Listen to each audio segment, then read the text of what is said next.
يلا بينا نلعب. يلا بينا. يلا بينا نكلمكم النهارده عن فانتازيا كاس العالم للمنتخبات. النهارده هشرح لكم اللعبه كامله متكامله، ازاي نلعب بالخواص وازاي النقط بتتحسب. هكلمكم عن كل حاجه النهارده فيها. اهم حاجه تكون عملت بس اللايك والاشتراك، ويلا بينا نلعب مع بعضينا.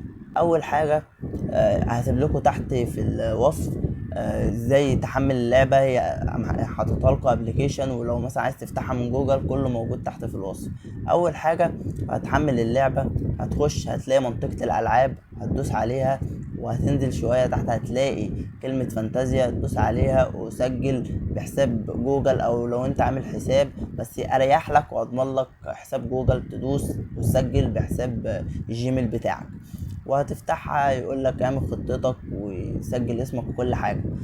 اول حاجه اكلمكم عنها هي احتساب النقاط. باحتساب النقاط ازاي؟ ده لاي لعيب، تمام؟ لو لعب 60 دقيقه بياخد نقطه، تمام؟ طب لو عدى 60 دقيقه بياخد كمان نقطه. طب لو صنع هدف بياخد 3 نقاط. طب لو اللاعب دوت عمل فاول وخد انذار بياخد -1. طب لو اتطرد بياخد -2. طب لو لاعب جاب ضربة جزاء لفريقه، يعني جاب ضربة جزاء للمنتخب بتاعه بياخد نقطتين. طب اللاعب المتسبب في ضربة الجزاء بياخد -1. هو انت قلت ايه انت ولا عملت ايه انت ولا انت قلت ايه ولا عملوا لك ايه انت؟ قاعد يقول الكلام اللي احنا مش عارفين نقوله كده ولا حاجه يا جدع. مش منه اي حاجه. ده هو قالها. هو انت مش كنت معانا هنا ولا رحت فين انت ولا؟ الكلام دوت على اي لاعب. طب هكلمكم على حارس المرمى لوحده. حارس المرمى ليه برضه نقط لوحده. زي ايه؟ زي مثلا لو صد ضربة جزاء في الماتش، يعني اتحسب على فريقه ضربة جزاء في الماتش وصدها ليه 3 نقط، تمام؟ طب لو لعب 60 دقيقة من غير ما يخش فيه جون هياخد 5 نقط. بس لو كلين شيت ضاع مع اول هدف يخش فيه ليه كده مش هياخد حاجة، كده يبقى 0، تمام؟ طب لو كل جون دخل فيه، يعني مثلا دخل الاول فيه، خلاص كده الكلين شيت ضاع وهو معاه 0 نقط. طب لو دخل في جون تاني بقى -1. طب دخل في جون تاني بقى -2، تمام؟ بعد كده هو لو طلع في ركنيه، مثلا لو الحارس بقى اتجنن بقى وهبت منه وطلع في ركنيه وسجل هدف ياخد 9 نقط، تمام؟ ودي نادرا لما بتحصل، فاهمني؟ فاللي هتحصل معاه هيبقى حظه بقى. بعد كده لو مثلا صد 3 تصديات في الماتش، يعني 3 هجمات خطيره وهو قدر يتصدى ليهم بياخد نقطه. والله العظيم يا جدع، الجدع ده بيسمع حاجات غريبه وعمال. تمام. هكلمكم دلوقتي عن المدافعين برضو، تمام؟ المدافعين نفس الكلام، 60 دقيقة ليه 5 نقط، بس لو دخل في جون كده 5 نقط يضيعوا ويبقى ايه؟ 0 نقط. طب برضو لو دخل في جون يبقى -1. نفس حوار ايه؟ الحارس. بس في حاجة، لو سجل هدف، لو عندك مدافع سجل هدف، المدافع بتتحسب له 7 نقط، تمام؟ يعني انت مثلا لو جبت مثلا جابريال ماجالايش وطلع في ركنيه وقام حطها ياخد 7 نقط، تمام؟ ملهاش دعوه بقى بحته بقى كلين شيت وكده، لا هو يبقى 7 نقط. بس انا كمان بقى لو طلع بالكلين شيت يبقى دلع، تمام؟ يا نهار اسود، يا نهار اسود، يا نهار اسود، يا نهار اسود. اكلمكم دلوقتي عن خط النص، تمام؟ لعيبه خط النص، لو اللاعب فضل بالكلين شيت ولعب 60 دقيقه بياخد نقطه، تمام؟ يعني انت لو حطيت لاعب من خط النص وقدر انه يكمل 60 دقيقه كده هو ليه نقطه، تمام؟ طب لو سجل جون ياخد 6 نقط. يعني مثلا لو جبت اي حد من خط النص وحط جون كده هو مبروك عليه 6 نقط.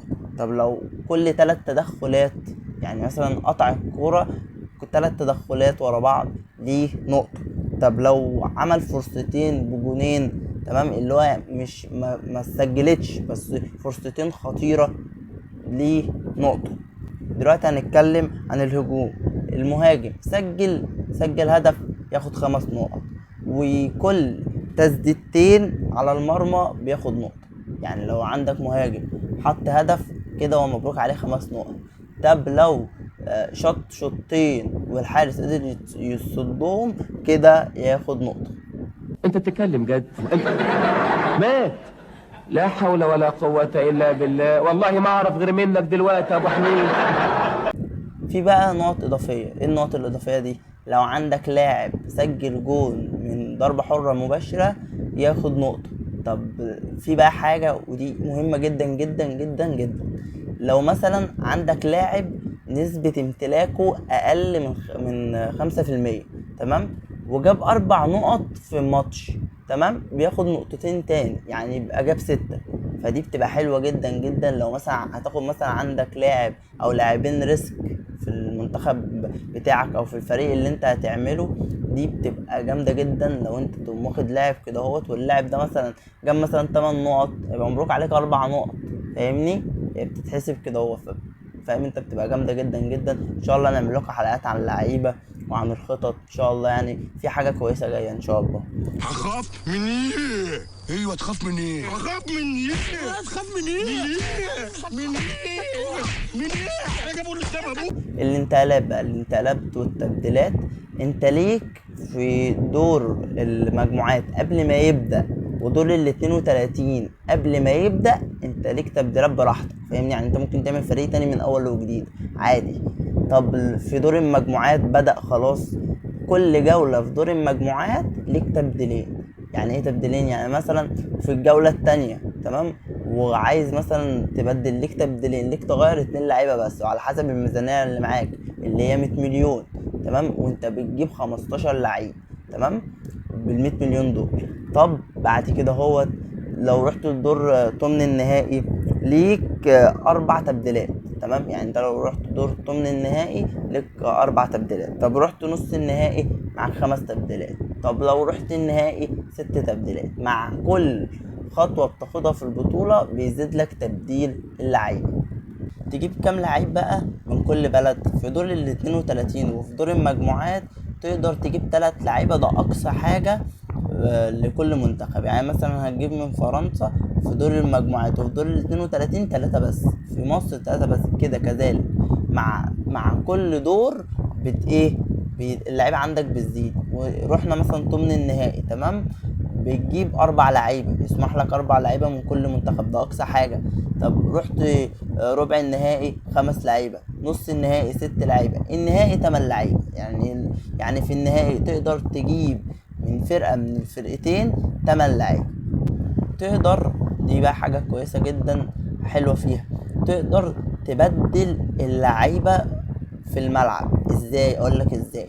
لو مثلا لعيب لعب وما جابش نقط، وانت عندك لعيب على الدكة لسه هيلعب، لسه ماتشه ما بدأش، ممكن تقوم سحبه وتنزل ايه اللي عندك على الدكة. دي حاجة حلوة جدا فيها، اللي هو ايه، اللي هو مثلا محمد هاني مثلا ما جابش نقط، تمام، فانت تقوم مثلا شده. ممكن مثلا نونو مندش مثلا ماتش بعد ماتش منتخب مصر تقوم مثلا ايه شده وحطه مكانه عادي جدا. بس اهم حاجه وبشرط اللعيب اللي على الدكه ما يكونش بدأ، واللعيب اللي في الملعب يكون لعب ما جابش نقط، تنزل اللي على الدكه اللي لسه هيلعب، وانت وحظك بقى، يا يجيب اعلى منه يا يجيب ايه اقل منه ويلبسك، فاهمني؟ بس يعني هي حلوه في الحته دي، فاهمني؟ انت بقى وحظك. وبرده في حاجه تانية، الكابتن. انت مثلا كابتنت مثلا هاري كين، تمام، هاري كين ما جابش نقط، تمام، ولسه في لعيب هيلعب مثلا ديمبلي مثلا، فبتقوم واخد من هاري كين الكابتنه تحطها على ديمبلي، يا يجيب اعلى منه يا يجيب اقل منه. فانت في ايدك برضو ايه في سير الجوله والجوله شغاله تقدر تبدل الحاجتين دول. ونيجي بقى لاهم حاجه وهي الخواص. الخواص في 5 خواص. اول خاصيه اللاعب رقم 12. اللاعب رقم 12 ده بتفعلها وبتجيبه ومش تحت اي فلوس ولا تحت اي حاجه، انت بتجيب اللاعب اللي على كيفك يا باشا ببلاش، فاهمني؟ يعني مثلا معكش مثلا امبابي في الفريق، تمام، انا الجوله دي انا هجيب امبابي، تمام، وبتخش الجوله دي ب 12 لعيب مش ب 11.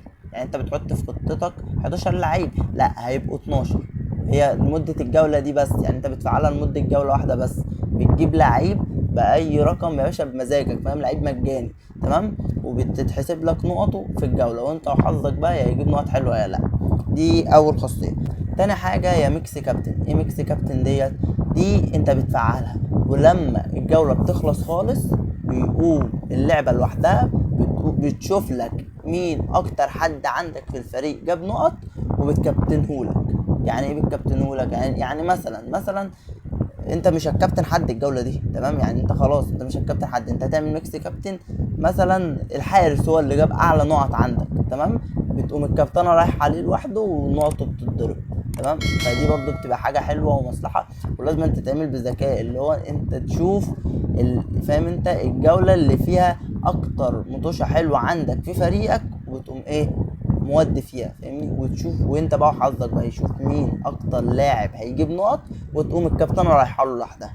فدي برضو نقطه كويسه جدا وخاصيه جامده جدا جدا. بعد كده الولد كارد كلنا عارفينه، لو الناس بتلعب دوري انجليزي والناس بتلعب دوري الابطال ديت. انت مثلا مش انا قلت لك في جولات زي مثلا جولة ال 32 او مثلا الجولات التانية كده ليها مثلا 5 تغييرات 6 تغييرات بس، انت ممكن تفعل الولد كارد فيها وتغير الفريق كله. برضه الولد كارد بتبقى متخصصة انك تغير الفريق كله، كأنك بتعمل فريق من اول وجديد وبيستمر معاك طول البطولة.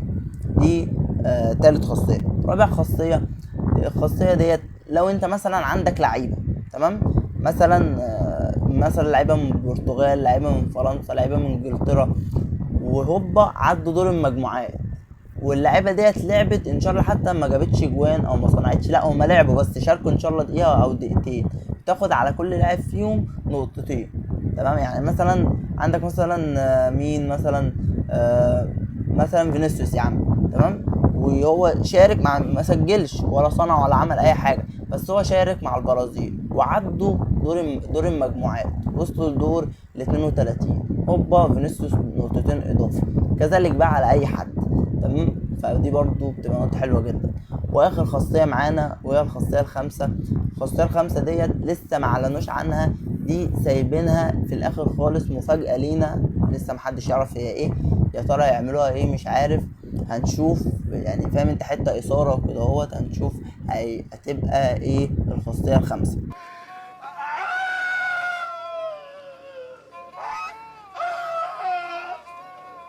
حسب الله ونعم الوكيل فيك يا عودة. خد مني ربنا يكبر ويشوفك يا ابو السلام عليكم.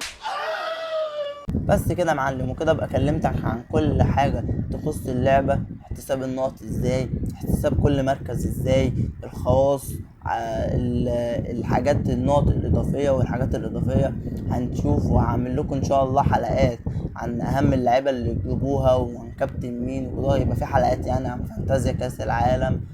وكده تبقى انتهت الحلقة. ولو عجبتك متنساش اللايك وسبسكرايب، ولو عجبتك رن الجرس عشان تشوفنا على طول. كان معكم محمد ماهر في برنامج كرة بالعقل. سلام.